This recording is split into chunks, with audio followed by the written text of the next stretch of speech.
বাবার লাশ কুত্তায় খেলো না জানাজা হলো? ইতিহাস মনে রাখবেন, ভুলে যাবেন না। সেই মহামারী করোনার কঠিন আতঙ্কের সময় আমার জন্মভূমি বাংলাদেশের শত শত করোনার লাশ আমার দেশের কিঞ্চিত পুলিশ বাবারা আর সিংহবাগ টুপিওয়ালা উলামায়ে কেরামরা নিজেদের কাঁধে নিয়ে গোসল করিয়েছিলেন, কাফন জানাজা দাফন করেছিলেন। একজন টুপিওয়ালাও করোনায় মরে নাই। এরপরও যারা বলবে হুজুর খারাপ, ওর রক্ত খারাপ। সরকারি চাকরি করেন যারা, বেসরকারি চাকরি করেন, ডিউটি দৈনিক 8 ঘন্টা, বেতন নিম্নে 20,000, টেবিলের নিচে আরো মুক্তা আছে কোটি কোটি। পৃথিবীর কোন রাষ্ট্রের টেবিলের নিচে যদি মুক্তা নাও থাকে, সোনার বাংলায় হারাম শুয়ারের বহু মুক্তা থাকে। এটা ধরতে যে পারে সেই রাতারাতি আঙ্গুল ফুলে কলা গাছ হয়ে যায়। যেমন কলা গাছ হয়, কলা গাছ যত মোটা হোক না কেন, শক্তি কম, দা দিয়ে একটা আঘাত করলে শুয়ে পড়ে। এজন্য হারাম যিনি খায় এটির শক্তি নাই, না শারীরিক, না মানসিক, না জৈবিক। কথা বলেন না কেন? আল্লাহ হেদায়েত দান করুন। আসছে যেভাবে চলেও যায় সেভাবে। তাহলে ভালো করে বলেন, সরকারি বেসরকারি ডিউটি 8 ঘন্টা, নিম্নে বেতন কত? সত্য কথা স্বীকার করেন তো একটু। আপনাদের এই অত্র অঞ্চলে মসজিদের ইমাম সাহেবরা, আলেম ওলামারা মসজিদে খেদমত করে, ডিউটি কত ঘন্টা? বলেন, সত্য কথাটা বলেন। বেতন কত দেন? 50,000। ওই কেউ বলে 3,000, 2,000, 5,000, 7,000। এক জায়গায় শুনলাম 1,500 5 ওয়াক্ত ইমামের আর খতিব সাহেবের 2,500। বললাম মাসের আগে, বলে 13 মাস বাকি। সভাপতি সাহেব বেতন দেন কত? বলে 100 টাকা।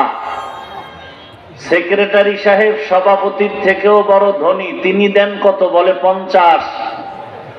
সভাপতির থেকে বেশি দেন না কেন? বলে বেদবি হবে। সেই 24 ঘন্টা ডিউটি করে ইমাম সাহেব, আলেম মানুষ, বেতন দেন 5,000। আল্লাহ মানুষকে বিবেক দিছেন ভালো মন্দ যাচাই করার, কোন পশুকে দেন নাই। একটু বিবেক দিয়া চিন্তা করেন তো, পৃথিবীতে এর থেকে জুলুম আর কি হতে পারে?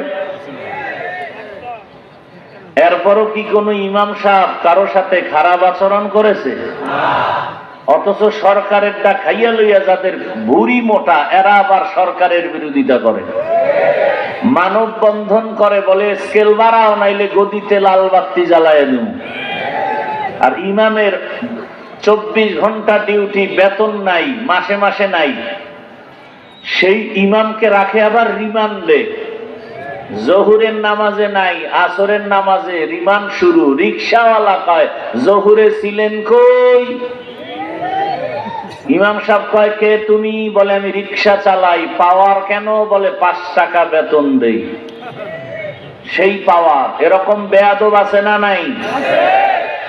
এরপর ইমাম গালি দেয় কাউকে। কোনদিন জুমায় বলছে বেতন বাড়াও 30,000, 1 তারিখে দাও, না হয় আসর থেকে সূরাগুলো উল্টা পড়া হবে। বলছে? বরং এত বাজে কথা ইমামরে বলে, ধমক দেয়, কত কিছু। মিডিয়ার যুগ, রাতের আধারেও কিছু করলে তাও প্রকাশ হয়ে যায়। এত যুগের মধ্যেও আমরা মাঝে মাঝে শুনি, দেখি যে মসজিদের দায়িত্বশীলদের গায়ে পর্যন্ত হাত তুলে। এরকম বেয়াদবের খবর আমরা শুনি। এরপরেও কোন ইমাম, কোন আলেম গালাগালি করেন, কারোর জন্য বরদোয়া করেন? বরং হাত তুইলা কলিজা খুলে দোয়া করে, ও আল্লাহ এলাকায় শান্তি দাও, কবরওয়ালাদের জান্নাত দাও, ব্যবসায়ীদের বরকত দাও, অসুস্থ রোগীদের সুস্থ বানাও। এরপরেও যারা বলে হুজুর ভালো না, আমি বলি ওর 14 পুরুষের রক্ত ভালো না।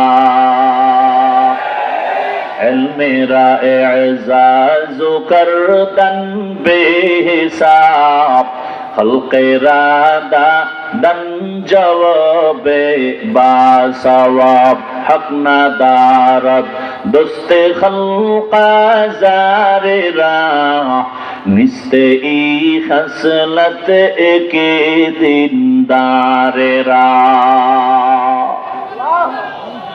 দুনিয়ার পেছনে যারা দৌড়ায় কয় জিনিস চায়? শান্তি আর সম্মান।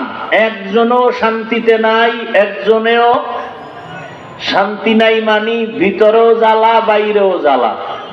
ছেলে নিয়ে শান্তি নাই, মেয়ে নিয়ে শান্তি নাই, পরিবার নিয়ে শান্তি নাই, ব্যবসায় শান্তি নাই, চাকুরিতে শান্তি নাই, খানায় শান্তি নাই। গরিব দিন আনে দিন খায়, রিক্সা চালায়, কত আরামের, পেরেশানি নাই। ঘরে কোনো তরকারি নাই, ডিম ভাজাও নাই, একটা কাঁচা মরিচ দাও, কাঁচা মরিচ দিয়ে একটা টান মারছে, 1 মিনিটে 3 প্লেট নাই। ঠিক নেই?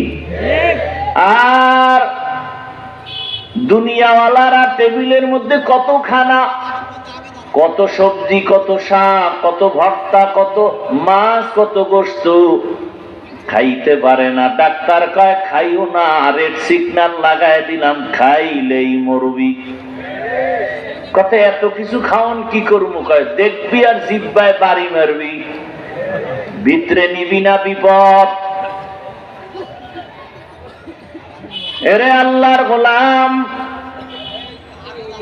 আমরা আপনাদের চোখের নজরে যারা আখিরাতের প্রাধান্য দিয়া আল্লাহর নবীর আদর্শ মেনে চলি, ইসলামের মেনে চলি, টুপি পরলাম, দাড়ি রাখলাম, নামাজ পড়ি, পর্দা করি, হালাল খাই, আপনাদের পায়ে ধরে ধরে নরম হয়ে বুঝাই, আপনাদের চোখের সামনে তাকায় দেখেন এত বিপদ, কান্না সবার চোখে, শান্তি নাই। ব্যবসায়ী বলে শান্তি নাই, চাকরিজীবী বলে শান্তি নাই, কিন্তু আমরা গরিব টুপিওয়ালারা কোনো পেরেশানি নাই।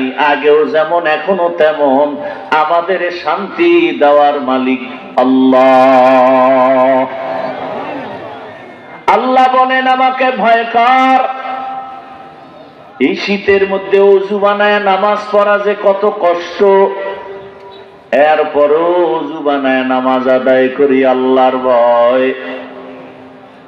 দুনিয়ার লোভে পড়ে যেই মানুষগুলো দৌড়ায়, এই মানুষগুলো দুনিয়াও পায় না, আখিরাত তো পাবেই না।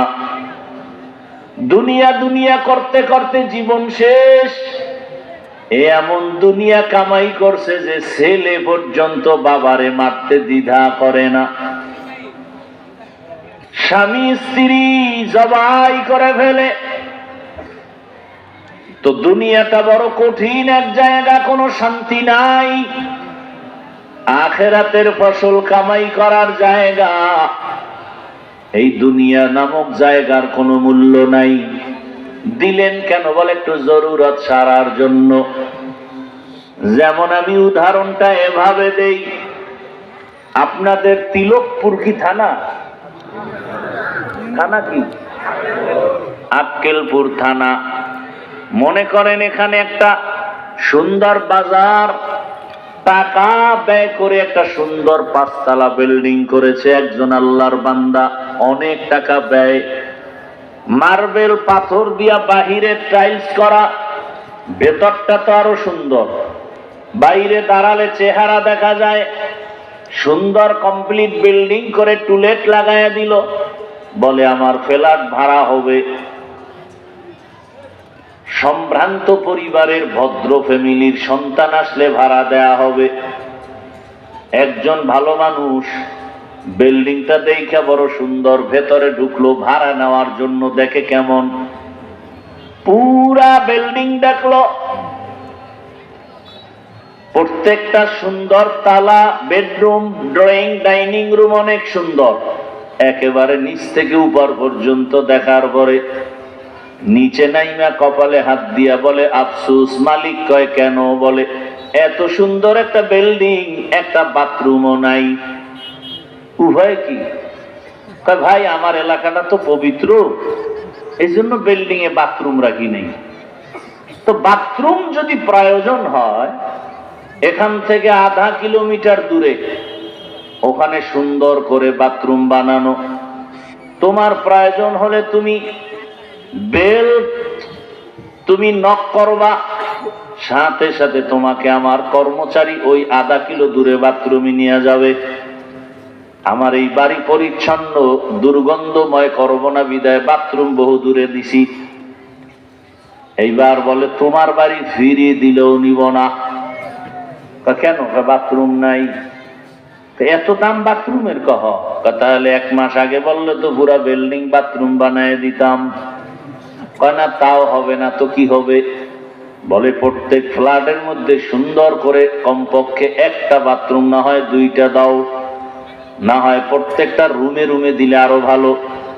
আমাকে 1 মাস টাইম দাও, বাথরুমের এত মূল্য যেহেতু বলছো করিয়েই সারুন। এইবার 1 মাস টাইম পেয়ে মিস্ত্রি লাগায় বাথরুম করলো।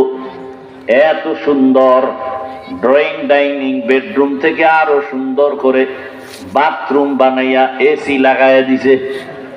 আবার এক পার্শ্বে টেলিভিশন। শুধু শুধু আবার সময় নষ্ট করে লাভ কি? সময়ের মূল্য বেশি।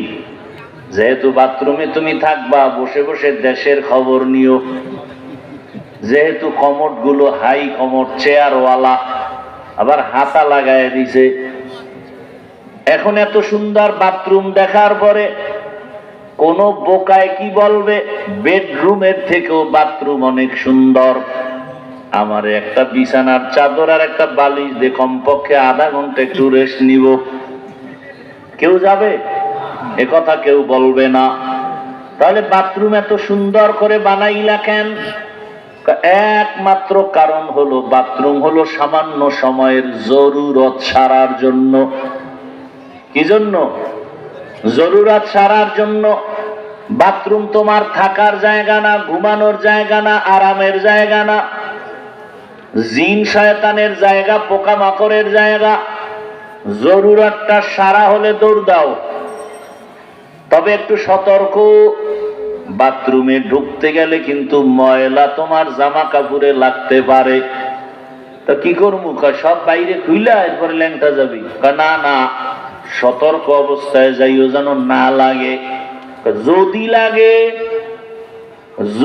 লাগে, যদি এমন সন্দেহ থাকে, ময়লা দূর করার জন্য সাবান পানি রেডি রাখিও, ময়লা পরিচ্ছন্ন করার জন্য। কয় এমন ময়লা লাগছে যা সাবানেও যায় না। তাহলে এই মেডিসিন তুমি পারবা না। তৃতীয় আর এক ব্যক্তির কাছে তোমার এই ময়লা পরিষ্কারের জন্য জামা দাও। তৃতীয় হাত হলো বাজারে লন্ড্রি আছে, ধোপা, ওদের কাছে যখন দিবা, ওরা বিদেশি মেডিসিন দিবে। যত ধরনের দাগ থাক মোটেও থাকবে না, পরিষ্কার হয়ে যাবে। দুনিয়াটা ঠিক ওই বাথরুমের মতো। আল্লাহ দিলেন কেন? বলে দুনিয়া বড় খারাপ, যেদিকেই নজর লাগাও গুনাহ গুনাহ গুনাহ। কেন দিলা? কয় জরুরত সারার জন্য। বাজারে যাবা, চাল কিনবা, ডাল কিনবা, মাছ কিনবা, দেরি না কইরা দ্রুত বাসায় যাও, মসজিদে যাও, নামাজ আদায় করো। যদি ময়লা লাগে কি করার? দুনিয়ার ময়লা যদি লেগে যায় কলবে, গুনার আকর্ষণ। এত সুন্দর নাচ গানের আয়োজন, যদি লেগে যায় সাবান রেডি রাখ।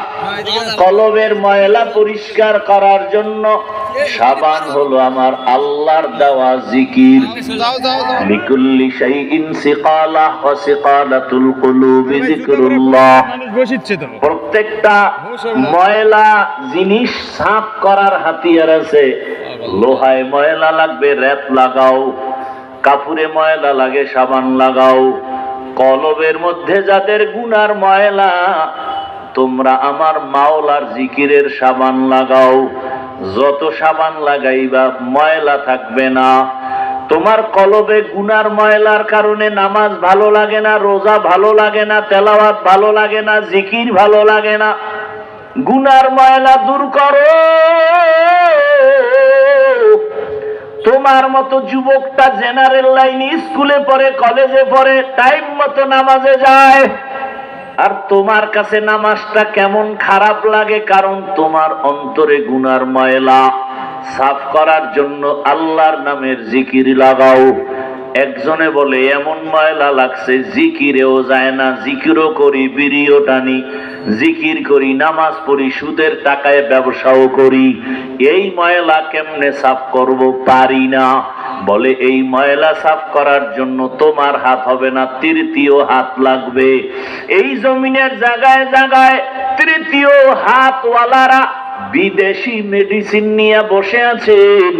ওই বিদেশি মেডিসিন যখন দিবে কলব সাফ হয়ে যাবে।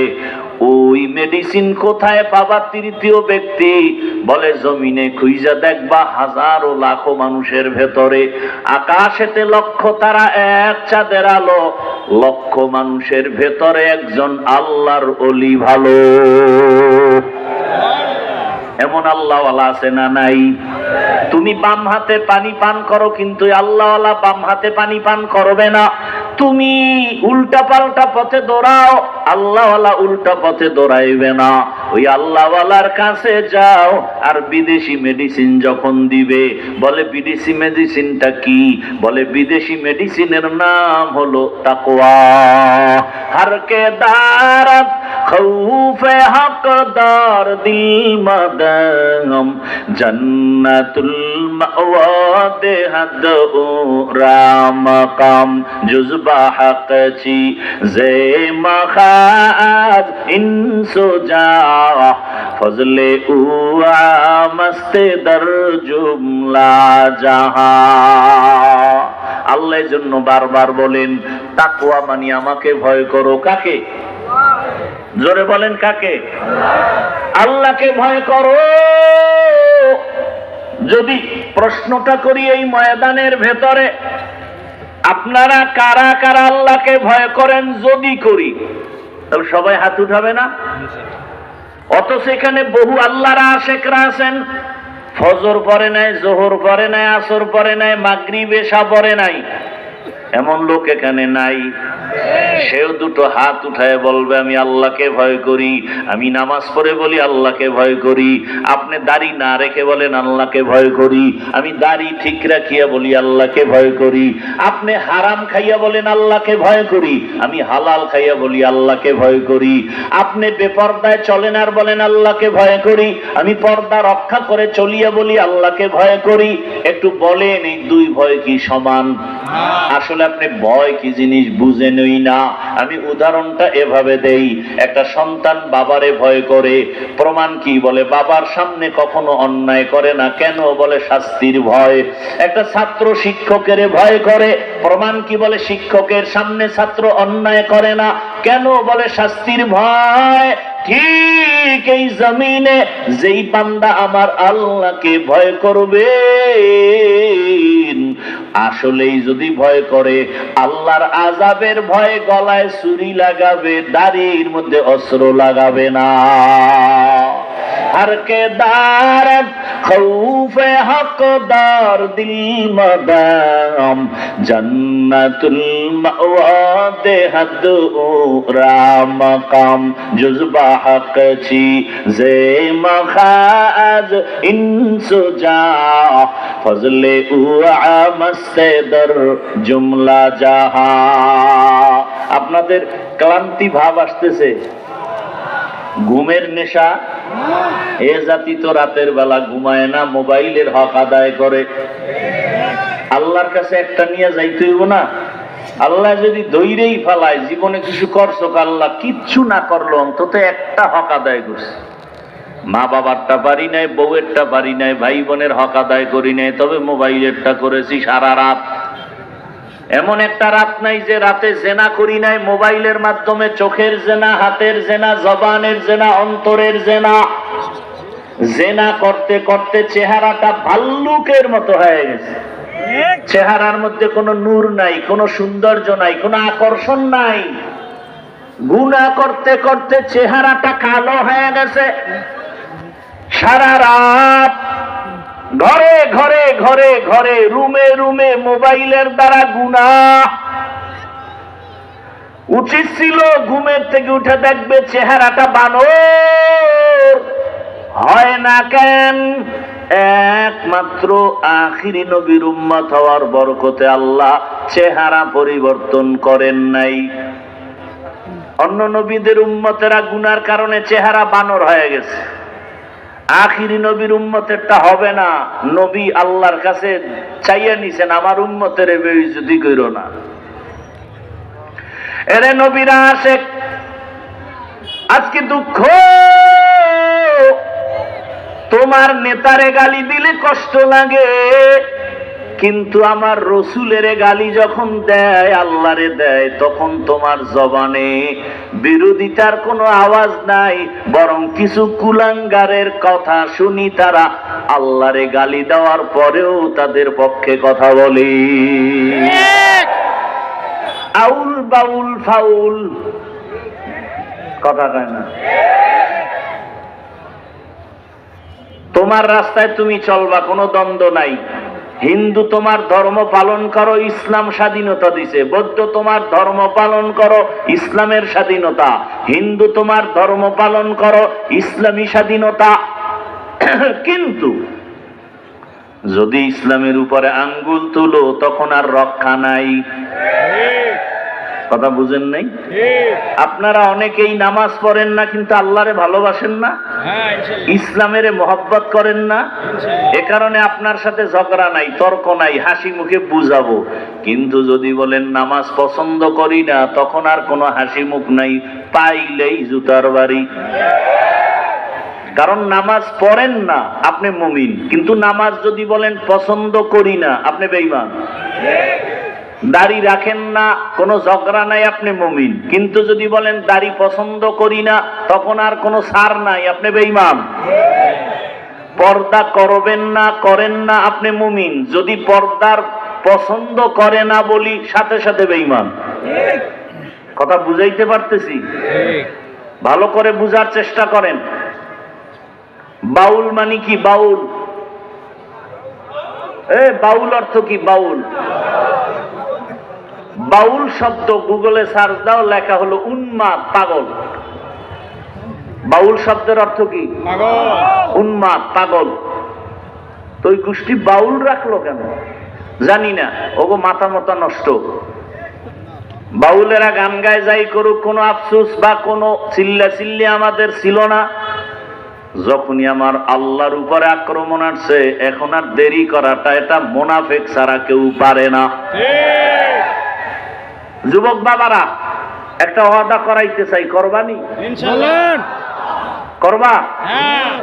আমি এতক্ষণ বয়ান করছি, যতক্ষণ করব, কোন বয়ানে আমি কোন দলের ব্যানারে বয়ান করি না। আমার সব বয়ানের মূল থিম, আমার জীবনের মূল ইসলাম, আমার আল্লাহ, আমার রসুল, আমার কোরআন, আমার হাদিস। এটা ঠিক, সব ঠিক। কথা বুঝাইতে পারছি? আমি যা কিছু বুঝাইতে চাই, মূলে কি? ইসলাম। আচ্ছা, বাবার সাথে সন্তানের তর্ক হয় না? তার মানে কি বাবারে কেউ অপমান করবে, ছেলে চুপ থাকবে? এই বাণী। বরং কেউ যদি অপমান করে, কলারটা ধরে বলবে, এই বেয়াদব। বাবার সাথে তর্ক করি ঠিক, কিন্তু অপমান করবি, তোকে আমি ছেড়ে দিব না। ঠিক না? আপনাদের কাছে শুধু এই দাবি। যুবক বাবা, আপনি নামাজ পড়েন না, রোজা রাখেন না, দাড়ি রাখেন না, পর্দা করেন না, আপনাকে বুঝাবো। কিন্তু ওয়াদা হলো, ইসলাম আপনার জীবনের মূল। আপনি নামাজ না পড়লেও, রোজা না রাখলেও, অন্তত ইসলামকে, রোজা, কোরআন, হাদিসকে খাটো করতে, অপমান করতে দিবেন না। এই এতটুকু কথা। যদি কেউ ইসলাম নিয়া, কোরআন নিয়া, হাদিস নিয়া, আল্লাহ নিয়া, রসুল নিয়া উল্টা কথা বলে, জাগাত কলারটা ধরে বলবেন, এই রাধুনির বাচ্চা, গর্দান ফেলে দাও। গালিটা কি দিবেন? রাধুনির বাচ্চা। এটা গালি না, এটা প্রশংসা। কির বাচ্চা? রাধুনির বাচ্চা। রাধুনির বাচ্চা। রাধুনি, সবার মাই তো রাধুনি। রান্না করে না মা? আমরা সেই মায়ের সন্তান, রাধুনির বাচ্চা বলবেন, আর কঠিন কিছু বলার দরকার নেই। ওর কলারটা ধরলেই তো আজরাইল কাছাকাছি, ধরে বলবেন এই রাধুনির বাচ্চা। আমি দাড়ি রাখি না, নামাজ পড়ি না ঠিক, কিন্তু আমার আল্লাহ নিয়া, কোরআন নিয়া, ইসলাম নিয়া যদি কোনো সম্মান নষ্ট করার কথা বলো, চামড়াটা তুলে ফেলবো এক্ষুনি। পারবা? ইসলামকে অপমান করতে দেওয়া যাবে না। তুমি কোন দল করবা না করবা সেটা আল্লাহর সাথে তুমি বুঝপড়া করো। তুমি তো দুধু খাওয়া শিশু না, সব বুঝো। আমার কথার মূল থিম ইসলাম কি? সব বিসর্জন দেব, কিন্তু ইসলাম কেনা, ইমান কেনা, আল্লাহ কেনা, রসুল কেনা, কোরআন হাদিসের অপমান বিন্দু থেকে বিন্দু রক্ত দিয়া হলো তা প্রতিশোধ নিব, সহ্য করে নিব না। কথাটা বুঝাইতে পারছি? ইসলাম এমন এক ধর্ম, পৃথিবীতে এর মতো সুন্দর, পিওর, শান্তির, সহজ ধর্ম নাই। সব থেকে সহজ ধর্ম ইসলাম। আমরা আলোচনা করি না, বুঝি না, এজন্য মনে করি ইসলাম মানে অনেক কঠিন। না, ইসলামের মতো সহজ কোন ধর্ম নেই, অনেক সহজ। এবং ইসলামটা পরিপূর্ণ মানুষের সমাধানের একটা জায়গা। আপনাদের কি মনে হয় ইসলাম দুর্বল? না। কোরআন দুর্বল? মানুষের সব সমাধান কি আল্লাহ দেন নাই?